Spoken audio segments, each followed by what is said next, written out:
जिस्म में ऐसी लचक कि जो देखे देखता रह जाए। कराची के 14 साला समीर ने शहर में अपने करतब से धूम मचा दी।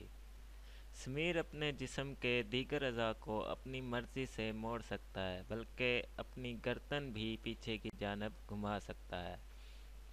समीर नासर ने स्टूडियो में लाइव करतब भी दिखाया।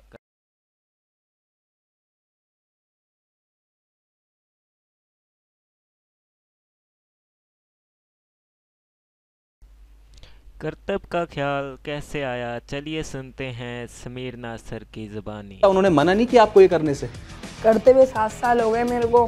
जब मैं करने शुरू करा था मेरी वालदा ने डांटा भी था। अच्छा। करा करो। उसके बाद मैंने फिर स्टार्ट करा, फिर मैं शो वगैरह में अटेंड करने लगा, फिर मैं गर्दन घुमाने लगा। जी ये तो गॉड गिफ्टेड है, अल्लाह की तरफ से गिफ्ट है। मैंने आमिर खान की फिल्म देखी थी। अच्छा।